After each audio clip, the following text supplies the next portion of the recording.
प्रदेश में कांग्रेस और भाजपा में फ्रेंडली मैच खेला जा रहा है। दोनों संगठनों ने षड्यंत्र रचा था कि प्रदेश में केवल ये दोनों संगठन बारी बारी से सत्ता में आएंगे और किसी तीसरे संगठन को नहीं आने देंगे।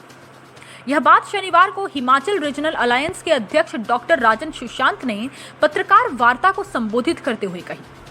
राजन सुशांत ने कहा कि क्षेत्रीय दल और एनजीओ का गठबंधन करके ये संगठन बनाया गया है और आने वाले समय में प्रदेश की 68 सीटों पर चुनाव लड़ेंगे। उन्होंने कहा कि एचआरए पार्टी चमत्कारिक ढंग से विजयी होगी और प्रदेश में अपनी सरकार बनाएगी। उन्होंने कहा कि जिस तरह से पंजाब में जनता ने बड़े दलों के बड़े नेताओं को हराया, उससे ये साबित होता है कि लोग भाजपा और कांग्रेस से परेशान हो चुके हैं। डॉक्टर सुशांत ने कहा कि आज हिमाचल की सीमाओं पर चीन कब्जा कर रहा है, लेकिन सरकार रक्षा बजट में 63,000 करोड़ की कटौती कर रही है। इससे सीमाओं पर तैनात जवान का मनोबल गिर रहा है। यही हाल प्रदेश में पुलिस जवानों और कर्मचारियों का है, जिन्हें हर पल छला जा रहा है। उन्होंने कहा कि मुख्यमंत्री लोगों की समस्याओं को सुलझाने की बजाय अपने आवास पर नाटियां डाल रहे हैं। उन्होंने कहा कि लोगों को अब एचआरए के तौर पर तीसरा विकल्प मिल जाएगा। उन्होंने कहा कि इस संगठन में स्वच्छ छवि के लोगों को शामिल करेंगे और उन्हें चुनावी मैदान में उतारेंगे। तो मैं आप सब मीडिया वालों का धन्यवाद करता हूं। आज हमारी एचआरए की मीटिंग हुई है और आप जानते हैं कि सारे वर्ग आज हिमाचल प्रदेश की सरकार से भी दुखी हैं और कांग्रेस पार्टी से भी दुखी हैं। और इन्होंने जो फ्रेंडली मैच आज तक खेला है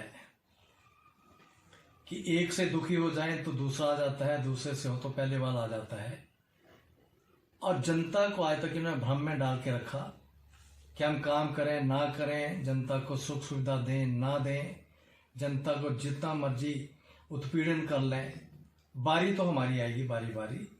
और इन्होंने बड़े आराम से एक षड्यंत्र फैला रखा था कि हम ही आएंगे बारी बारी और किसी तीसरे विकल्प का यहाँ पर कोई हिमाचल में स्थान नहीं। यही बात ये पंजाब में भी करते थे। पंजाब में कांग्रेस पार्टी और अकाली दल का फ्रेंडली मैच था, लेकिन इस बार के चुनावों ने ये भ्रम तोड़ दिया। यहाँ अकाली पार्टी के सारे मूर्धन्य नेता, पूर्व मुख्यमंत्री, वर्तमान में जो मुख्यमंत्री के उम्मीदवार, सारे मंत्री सब हरा दिए।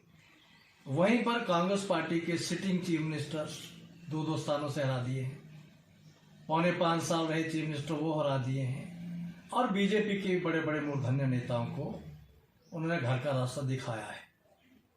निश्चित तौर पर अब हिमाचल की जनता समझ गई है, यदि पंजाब में इतना भारी विकल्प हो सकता है, इतना बदलाव हो सकता है, तो हिमाचल में क्यों नहीं। और इसलिए हिमाचल की जनता के आह्वान पर, हिमाचल के लोगों का, हिमाचल के लोगों द्वारा और हिमाचल के लोगों के लिए हमने विकल्प बनाया है। अपने सारे क्षेत्रीय दल और एनजीओ को मिला करके एचआरए हिमाचल रीजनल अलायंस ये हमने बनाया है और हम आने वाले चुनावों में 68 की 68 सीटों पर चुनाव लड़ने जा रहे हैं और निश्चित तौर पर चमत्कारिक तरीके से अपनी सरकार बनाएंगे। आज मेरे साथ मेरे बाईं ओर हमारे चीफ पैटर्न आदरणीय सुभाष शर्मा जी हैं, जो हिमाचल जन क्रांति पार्टी के प्रदेश अध्यक्ष हैं। मेरे दाहिनी ओर रिटायर्ड एनपीएस कर्मचारियों के प्रदेश अध्यक्ष डॉक्टर कुलेरिया जी हैं। आगे सरदार पुरुषोत्तम सिंह धन्ना हैं, जो एचआरए के हमारे स्टेट के वाइस प्रेसिडेंट हैं। आगे हिंदू महासभा के प्रदेश के अध्यक्ष श्री अनुज कटोच जी हैं और हमारे जिला के अध्यक्ष अरुण जी हैं। अभी हम बैठक करके आए हैं। हमने आज एक बड़े मुद्दे पर प्रदेश की जनता का ध्यान आकर्षित करने का प्रयास किया है। आज आप जानते हैं, जो हमारे सैनिक हैं, चाहे वो सेवारत हों, सेवानिवृत्त हों, हमारे अर्धसैनिक बल हैं, उनके साथ साथ प्रदेश के पुलिस के कर्मचारी हैं, ये सारे वर्ग दुखी हो चुके हैं और देश की सीमाओं पर भी खतरा है और देश के भीतर भी खतरा है। जहाँ एक ओर सारे विश्व में विश्व युद्ध का खतरा मंडरा रहा है, यूक्रेन और रूस की लड़ाई की वजह से। वहीं पर हमारी आंतरिक सीमाएं खतरे में हैं। हिमाचल में किन्नौर के अंदर, लाहौल स्पीति के अंदर और लद्दाख के अंदर चीन ने अतिक्रमण कर रखा है। चीन अंदर तक आ गया है, लेकिन सरकार इस बारे में कोई ठोस कदम नहीं उठा पा रही है। ऐसे समय में हमारी सेना का मनोबल बढ़ना चाहिए था, लेकिन मुझे अफसोस है लोकसभा के अंदर जो बजट आया है उसमें रक्षा बजट में बहुत बड़ी कटौती कर दी गई है। 63,000 करोड़ 63,000 करोड़ की रक्षा बजट में कटौती है। होना तो बढ़ोतरी चाहिए थी इतनी, लेकिन उल्टा कटौती हो गई है। रक्षा कमेटी जो है संसद की, उसने इस पर चिंता भी व्यक्त कर दी। इसे नए नए हथियार नहीं खरीदे जा सकेंगे। सेना बिना हथियारों के कैसे काम करेगी? सेना की बहुत सी समस्याएं वन रैंक वन पेंशन में, या दूसरी अड़ी 3-3 महीने के एरियर बकाया है। जब बजट ही काट दिया गया है तो कहां से ये सुख सुविधाएं मिलेंगी? सेना का मनोबल और गिरेगा। इसी तरह से हिमाचल के पुलिस के कर्मचारियों के साथ बार बार छलावा हो रहा है, उनका मजाक उड़ाया जा रहा है, उत्पीड़न किया जा रहा है। और कल के अखबारों में भी आया है, पुलिस के कर्मचारियों ने दुखी होकर कहा है हमारी जो फाइल थी जो पे बैंड की, वो पता नहीं कहाँ गुम कर दी गई है। हम निराश हो गए, हताश हो गए हैं, इसलिए हम कल से मेस का खाना खाए बिना भूखे पेट अपनी नौकरी करेंगे। लॉ एंड ऑर्डर हिमाचल में बिगड़ गया है। आपने देखा 1 महीने से ज्यादा विधानसभा के अंदर, अधिवेशन के अंदर कोई दिन ऐसा नहीं गया है जब प्रदेश के अलग अलग वर्गों ने सरकार के खिलाफ वहां पर धरना प्रदर्शन न किया। प्रदेश के हालात बिगड़े हैं। ऐसी स्थिति के अंदर हमारे पुलिस बल को सुरक्षित और मनोबल बढ़ा करके आगे बढ़ाने की जरूरत थी, लेकिन सरकार का रवैया गलत है।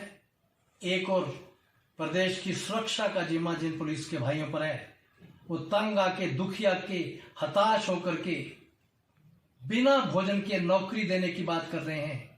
वहां हमारे मोटी चमड़ी के मुख्यमंत्री अपने होली वाले दिन इन लोगों के लिए सोचने के बजाय, कर्मचारियों को ओपीएस देने के बजाय, कर्मचारियों को पे कमीशन लागू करने के बजाय, प्रदेश के बागवानों किसानों की समस्या हल करने के बजाय, टूरिज्म, ट्रांसपोर्ट, दुकानदार, बेरोजगारों की समस्याओं पर गहन चिंतन करने के बजाय होली के दिन नाटियां डालते देखे गए हैं। शर्म आनी चाहिए ऐसे मुख्यमंत्री को। वो नाटियां कैसे कर रहे हैं? ये पुराना मुहावरा ये सिद्ध कर रहे हैं, रोम जल रहा था और नीरो बांसुरी बजा रहा था। ये वर्तमान युग के नीरो आज अपने आवाज पर नाटियां डाल रहे हैं, जनता त्राई त्राई कर रही है। हमने जनता को कहा चिंता मत करिए, एचआरए बन गया है। 4 राजनीतिक दल, 4 सामाजिक संगठन, इनको मिला के अगले थोड़े दिन में और से बड़े संगठन हमारे साथ शामिल हो रहे हैं। हमारे सारे नेता प्रदेश में घूम रहे हैं, स्वच्छ छवि के नेताओं और संस्थाओं को जोड़ रहे हैं। 68 की 68 सीटों पर हम चुनाव लड़ेंगे और भारी बहुमत के साथ सरकार बनाएंगे। आज मैं केवल सैनिकों, पूर्व सैनिकों, अर्धसैनिक बलों और पुलिस के कर्मचारियों के लिए जो एचआरए की सोच है, विजन है, उसके बारे में आपसे मुखातिब हो रहा हूं। हमने तय किया है एचआरए की सरकार आने पर हम प्रदेश के लगभग 2.5 लाख सैनिकों, पूर्व सैनिकों के लिए सभी सुविधाओं से लैस आवास कॉलोनियां बनाएंगे अच्छे स्थानों पर, और इनमें इन सब भाइयों के लिए प्लॉट आवंटित करेंगे। इसके साथ साथ जो व्यवसाय करना चाहते हैं उनको व्यावसायिक प्लॉट भी देंगे। इनके बच्चों को हायर एजुकेशन के लिए, चाहे मेडिकल हो, चाहे इंजीनियरिंग हो, चाहे दूसरी हो, उनके लिए कॉलेज में, यूनिवर्सिटी में सीटें आरक्षित करेंगे। इनके साथ साथ प्रत्येक सब डिवीजन में एक कैंटीन, ईसीएच ये खोलेंगे, और जो भी सुविधाएं और भी देनी होंगी, इनके कार्यालय भी वहां खोलेंगे ताकि इनको सुख और सुविधा मिले। इस तरह से हम सोच रहे हैं। इसके साथ साथ जब भी कभी हमारे हिमाचल प्रदेश का कोई नौजवान भारत माता की रक्षा करते हुए अपना बलिदान देगा तो उसके परिवार के लिए एचआरए की सरकार एक मुश्त एकदम तुरंत 2 करोड़ रुपए की ग्रांट देगी। ऐसे अनेकों सुविधाएं हमने सैनिकों, पूर्व सैनिकों, अर्धसैनिक बलों के लिए अपने विजन में रखी, अपने संकल्प में रखी। ऐसे ही प्रदेश के हमारे पुलिस कर्मचारी भाइयों को भी हम विश्वास दिलाते हैं, आपका पे बैंड हो, आपकी और समस्याएं हो, उन सब से आपको निजात दिलाएंगे और आपका सुरक्षित और उज्जवल भविष्य बनाने के लिए जो कुछ भी हमें करना पड़ेगा हम निश्चित तौर पर करेंगे। और एक बात पूर्व सैनिकों के लिए, जो भी हमारे सिक्योरिटी के प्लेसेस हैं, सिक्योरिटी से संबंधित विभाग हैं, जैसे पुलिस बल है और भी हैं, इनमें हम जो वर्तमान कोटा है पूर्व सैनिकों के लिए, ये पूर्व सैनिकों का कोटा और भी बढ़ाएंगे, क्योंकि सैनिक पहले से ही ट्रेंड होते हैं। इस तरह की और भी सुविधाएं हम सोच रहे हैं। मैं अपने प्रदेश के सभी भाइयों से प्रार्थना करता हूं, सैनिक हों, पूर्व सैनिक हों, अर्धसैनिक बल हों, जहां हमारे पुलिस बल हों, आप चिंता मत करें और बढ़ चढ़ करके आप ऐसा वातावरण बनाएं ताकि एचआरए की सरकार आए और सारी की सारी हमारी जो योजनाएं हैं, जो संकल्प हैं, वो पूरे हैं। धन्यवाद। हिमाचल प्लस न्यूज के लिए नूरपुर से भूषण शर्मा की रिपोर्ट।